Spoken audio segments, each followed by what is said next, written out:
to see how the government doesn't end up with half the houses in round figures, and some of these programs, because the politicians that are in office are very happy to get paid off. Well, I think it's amazing. I don't think party they're in. I don't think most people understand that the federal government has literally taken over Fannie Mae and Freddie Mac. And they've taken on all of their responsibility and all of the loans, all of their faulty loans, and they are at the present time allowing Fannie Mae and Freddie Mac and even the FHA to write more subprime loans that are doomed to fail as the people lose their jobs. I mean, they're putting 3.5% down to buy a home, and maybe at first 10% if they really have no credit rating at all.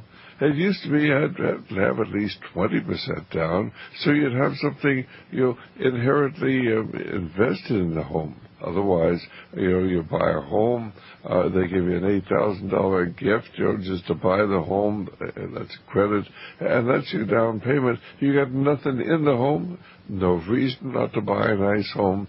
The only trouble is, down the line, you're going to lose it. I mean, this is just as sure as God made little green apples, and then who's going to end up owning it? Why, the government. But you go right ahead. Well, the program that you're talking about started about a year ago. It wasn't only a subprime, it was Alta A loans called Alta loans. That's from FOIC ratings of 650 or lower. Normal good rating is around 720. And the government has admitted they expect 27% of these loans to fail. And they know from history that 50% of them are going to fail. In fact, some of the ones from last year are already failing. And, they know it happened before, but they're doing it anyway. And it's because they eventually want to rent them out to people or have people who live in there pay a rent so that they can control them. And, that's where that is going.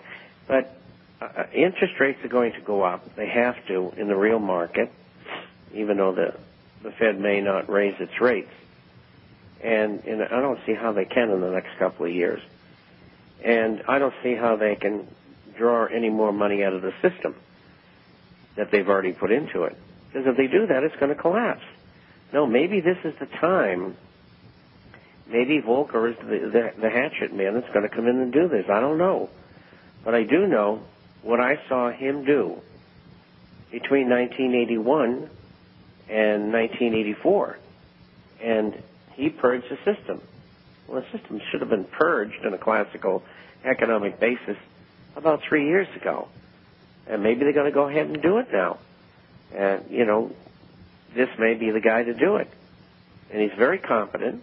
He's a member of the Council on Foreign Relations, the Trilateral Commission, the Bilderberger Group, and goodness knows how many other internationalist. He leads the Group of 30, which is, of course, this little group that works within the shadows guiding the economics of the world. The Group of 30. Go ahead. And so you only expect from him another tack that they want to put in place. And I think there has been a split between two groups in the Illuminati, and one is led by Goldman Sachs, and the other is led by J.P. Morgan Chase. Now, J.P. Morgan Chase has been the perennial control factor with the Fed, whereas the concentration of control of government has been by Goldman Sachs in Washington in the Treasury. And I think that the people at Morgan have said to Goldman, look, you may be the kings of paper, but this game is coming to an end, and we can't do that anymore. And we've got to change our tactics. Either that'll let the whole system go down. And I think people need to know that J.P. Morgan Chase and Citigroup are both Rockefeller banks, and I'm not sure who is behind Goldman Sachs. Is this a Rothschild? Where does that fit in? Bob? Yes. Bob? Yes. Who controls Goldman Sachs? Well, I don't know, but I do know Hold this. that thought then. Hold that thought. We'll be back in just a moment. Give us a call, 1-888-24-LIBERTY. We'd love to talk to you. Well, this is Dr. Stans, and we were just talking about how Goldman Sachs lies to their customers consistently, telling them, buy these collateralized debt obligation bonds. These are, of course, the collateralized debt obligations. Go ahead and buy them. They're a great investment. There's no way you can lose. You've got an insurance policy, a derivative on them. You got a AAA rating on them. And, of course, an awful lot of people all throughout the world followed Goldman Sachs' and J.P. Morgan's advice, not realizing they were betting that they were going to collapse, which they did, and they saw to it they collapsed, and a lot of these companies lost considerable amount of money. I mean, they're talking about hundreds of billions of dollars. Well, of course, they've been manipulating the gold and silver market, telling people that the price of gold was going to go up. At the same time, they were shorting the gold and the silver. But now, of course, they're saying, we think that gold and silver are going to go down, which, of course, suggests to me they're probably going to go up. Well, anyway, let's go to Greg, who's calling us from Florida. Our telephone number, 1-888-24-LIBERTY or 464-8295. Hi, Greg. How are you doing? You got a question for our guest? Yes, I do have a question and a statement. I'm in Pinellas County, Florida, and where our governor's out of.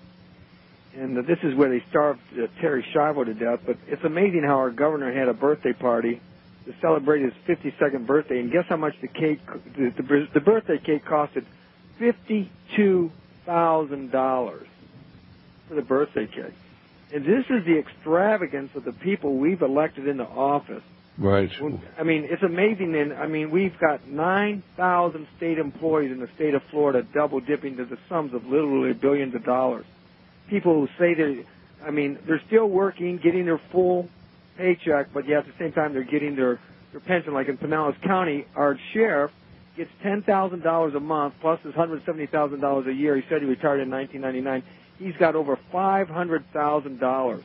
And this rampant corruption is just, it's just unconceivable while they're raping and molesting our children, destroying our families. I mean, we've got some real criminals running this country that think they can do whatever they want, and it's just, and the list just goes.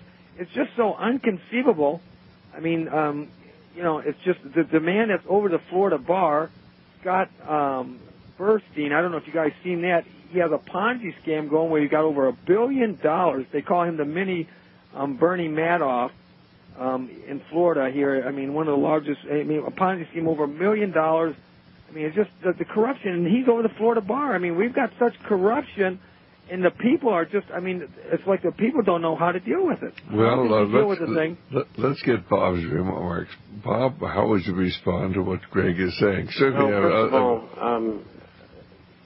First of all, the problems in California, Nevada, Arizona, Maryland, New Jersey, New York are equal.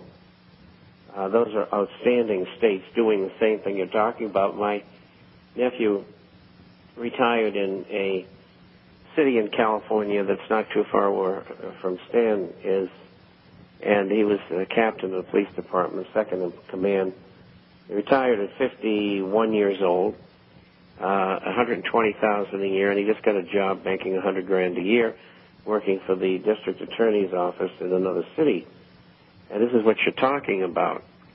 And it used to be that people who worked for government got paid less because they had good benefits and they had pretty much permanent jobs. Well, now they're making about 40% more than the average worker is, and they still got the benefits. And so what you say is true. Incidentally, I lived in Charlotte County for 10 years, so I know of what you speak, and I'm very familiar with Pinellas County. And my daughter teaches school and went to Haven, so I get all kinds of streams of information coming out of there. And so it is as bad as you say it is.